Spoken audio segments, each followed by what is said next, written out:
मोहनपुर नाम के गांव में बिरजू अपनी पत्नी शांति और बेटी संगीता के साथ रहता था। उसकी बेटी संगीता को बचपन में ही एक बीमारी हो गई थी, जिस कारण उसके बाकी शरीर का कद तो ठीक तरह से बढ़ा, लेकिन पैर एक बौने इंसान के कद की तरह रह गए। जो भी उसे देखता बौने पैर वाली कहकर उसे खूब चिढ़ाता। अब संगीता की शादी की उम्र हो चली थी, लेकिन उसके छोटे पैरों के कारण कोई भी लड़का उससे शादी करने को तैयार नहीं था। माँ, जो भी लड़का मुझे देखने आता है मेरे छोटे पैरों की वजह से मुझसे शादी करने के लिए मना कर देता है। पता नहीं भगवान ने मेरे पैरों को ऐसा क्यों बनाया। कोई बात नहीं बेटा, इस तरह खुद को दोष मत दे। इस दुनिया में भगवान ने सबके लिए किसी न किसी को बनाया है, तो तेरे लिए भी एक अच्छा जीवन साथी चुना होगा। बस थोड़ा सब्र रख। कुछ दिनों बाद शांति की एक पड़ोसन निर्मला संगीता के लिए एक रिश्ता लेकर आती है। जब लड़के वाले संगीता को देखने आते हैं तो उसकी माँ उसे लंबी हील पहना देती है। माँ, ये तो गलत है, तुम अभी तो मुझे ये हील वाली सैंडल पहना दोगी, लेकिन जब शादी के बाद उन्हें पता चलेगा कि मेरे पैर छोटे हैं, भला तब क्या होगा। कुछ नहीं होगा, चुपचाप इन्हें पहनकर बाहर चल। इतना अच्छा रिश्ता है, हाथ से जाने नहीं दे सकते। संगीता अच्छी सी साड़ी पहनकर और हील पहनकर बाहर जाती है। देखने में संगीता बहुत ही सुंदर थी, इसलिए वह उन्हें तुरंत ही पसंद आ जाती है। उन्हें उसके छोटे पैरों के बारे में कुछ भी पता नहीं चलता। कुछ समय बाद संगीता की शादी हो जाती है, लेकिन उसकी मुंह दिखाई वाले दिन, संगीता बेटा आज तेरी मुंह दिखाई है, तो ये लाल वाली साड़ी पहनकर अच्छी तरह तैयार हो जा। पड़ोस की औरतें आती ही होंगी। अपनी सास के कहने पर संगीता लाल रंग की साड़ी पहनकर अच्छी तरह सज धज कर तैयार हो जाती है, लेकिन वो जैसे ही अपनी हील पहनने लगती है तो वो देखती है कि उसकी एक हील टूट गई है। हे भगवान, ये क्या हो गया। मेरे पास तो ये एक जोड़ी हील ही थी, वो भी टूट गई।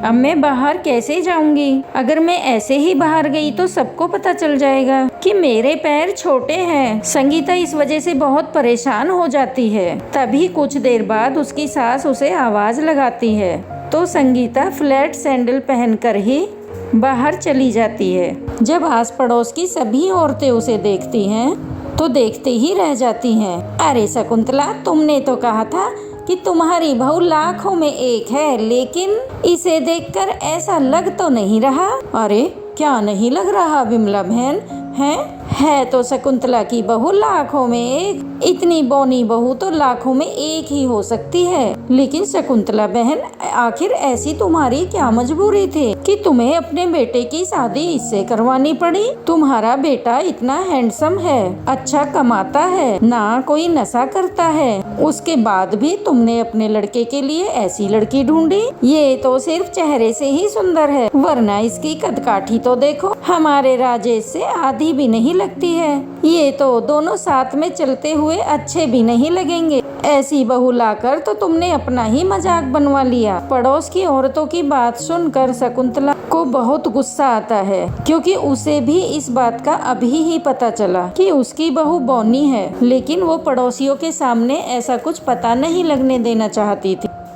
इसलिए वो बात घुमाते हुए कहती है, नहीं बहनों, तुम मेरी बहू के बारे में ऐसा मत बोलो। भले ही मेरी बहू कद से छोटी है, लेकिन सर्वगुण संपन्न है। ऐसी बहू का भी क्या फायदा जो कदकाठी में अच्छी हो, लेकिन बड़ों की इज्जत करना ही ना जाने। मेरी बहू भले ही बौनी है, लेकिन एकदम सुशील और संस्कारी है। मैं तो बहुत खुश हूँ, मेरे राजेश को ऐसी पत्नी मिली। अच्छा, जब तुम्हें कोई ऐतराज नहीं तो भला हम क्या ही कह सकते हैं। चलो बहनों, अपने घर चलते हैं। सभी पड़ोसन अपने अपने घर चली जाती हैं। तभी उनके जाने के बाद शकुंतला उसे कुछ कहने वाली ही होती है कि तभी उसका बेटा राजेश भी वहाँ पर आ जाता है। अच्छा हुआ बेटा जो तू भी समय पर आ गया। जरा देख इसके घर वालों ने कितना बड़ा झूठ बोला हम लोगों से इसका बौना कद छुपाकर इसकी शादी तुझसे करवा दी। मेरे बेटे की तो किस्मत ही फूट गई तुझसे शादी करके। संगीता का छोटा कद देखकर राजेश भी हैरान हो जाता है, लेकिन उसे समझ ही नहीं आता कि वो उसे बोले तो क्या बोले। वो माँ जी, मैंने अपनी माँ से कहा था कि उन लोगों से मेरा कद छुपाना सही नहीं है, लेकिन अब क्या लेकिन वेकिन कर रही है? अब तो तू कुछ भी बहाने बनाती रहे। तुझे जो करना था वो तो तूने कर लिया। छोड़ो माँ, अब जो हो गया सो हो गया। इसका कद छोटा होने से इसके व्यवहार में तो कोई फर्क पड़ेगा नहीं ना। अगर इसका लंबा कद भी होता तो भी ये तुम्हारी उतनी ही इज्जत करती जितना कि ये अब कर रही है। इंसान का दिल अच्छा होना चाहिए, बाकी चीजों से कोई फर्क नहीं पड़ता। संगीता को अपने पति राजेश के मुँह से ये बात सुनकर बहुत खुशी होती है। राजेश तो कभी संगीता को उसके छोटे पैरों के बारे में कुछ नहीं कहता, लेकिन उसकी सास हमेशा उसे उसके छोटे पैरों के लिए हर वक्त खरी खोटी सुनाती रहती है। कभी कोई मेहमान घर पर आता तो वो भी उसका बहुत मजाक उड़ाता। अरे शकुंतला बहन, मैं तो तुम्हारे घर पर तुम्हारी बहू को देखने आई थी। मुझे क्या पता था कि बहू के नाम पर तुम घर में किसी छोटी बच्ची को लेकर आई हो।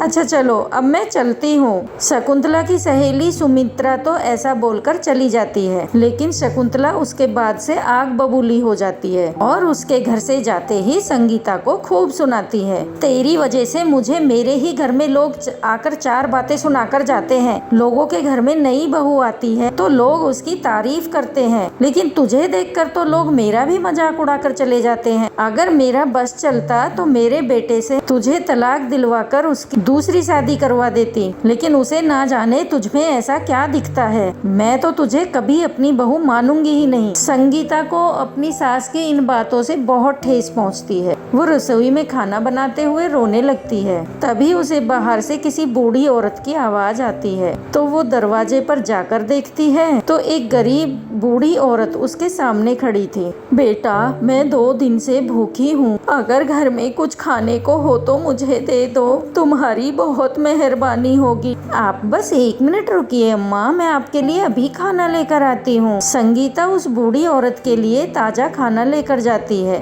बूढ़ी औरत उस खाने को खाकर बहुत खुश होती है। तुम्हारा बहुत बहुत शुक्रिया बेटा, आज पहली बार मुझे किसी ने इतनी इज्जत से खाना खिलाया है।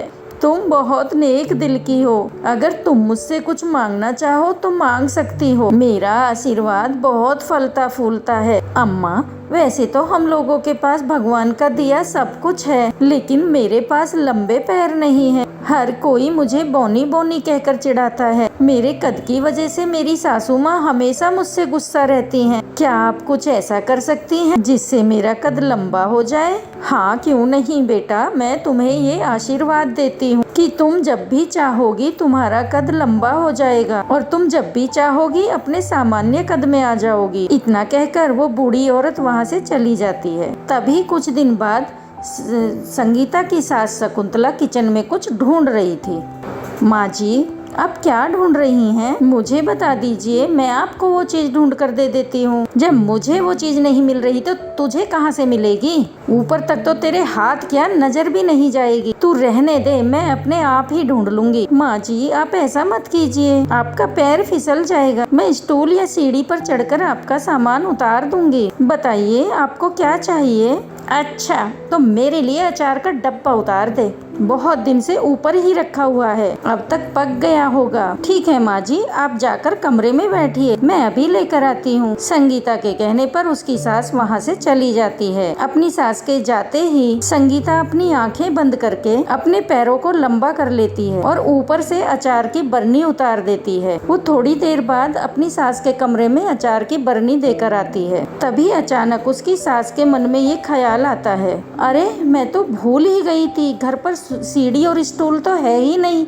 फिर संगीता ने इतने ऊपर रखी हुई है अचार की बरनी कैसे उतारी? कुछ न कुछ गड़बड़ तो जरूर है। थोड़ी देर के बाद राजेश घर आता है तो शकुंतला उसे सारी बात बता देती है। अरे उसने कुर्सी पर चढ़कर उतार दी होगी माँ, और भला क्या गड़बड़ हो सकती है? वो कोई जादूगरनी थोड़ी ना है कि जादू से अपने पैरों को लंबा कर लेगी। बेटा, मुझे तो उस लड़की पर कोई भरोसा नहीं है। क्या पता वो सचमुच कोई जादू करती हो। मैं उसे एक बार फिर से उसे उतारने के लिए बोलती। इस बार दूध का दूध और पानी का पानी हो जाएगा। शकुंतला संगीता के पास जाती है। बहू, ये अचार अभी तक गला नहीं है, तू इस बरनी को वापस ऊपर रख दे और ऊपर एक चावल का डब्बा रखा होगा, उसे नीचे उतार देना। ठीक है माँ जी। उसे ये बोलकर शकुंतला रसोई घर के दरवाजे के पीछे छुप जाती है राजेश के साथ। संगीता जैसे ही बरनी को ऊपर रखने के लिए अपने पैर लंबे करती है तो वो दोनों उसे देख लेते हैं। उसे वो देखकर वो दोनों हैरान रह जाते हैं। ये सब क्या हो रहा है? कहीं तुम कोई चुड़ैल तो नहीं हो? अरे बेटा, मुझे तो इसे देखकर बहुत डर लग रहा है, जल्दी से यहाँ से भाग चल। अरे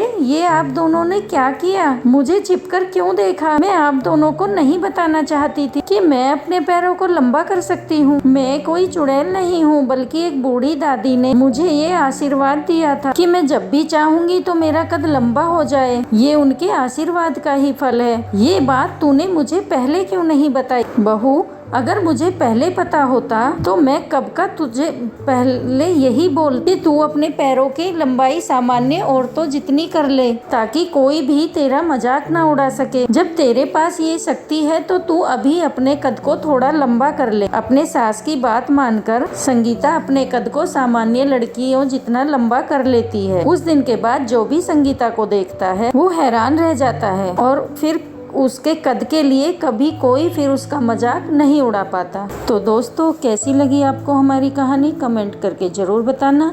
चैनल पर नए हैं तो चैनल को सब्सक्राइब करना, लाइक करना और अपने दोस्तों के साथ शेयर करना। राधे राधे, जय श्री कृष्ण।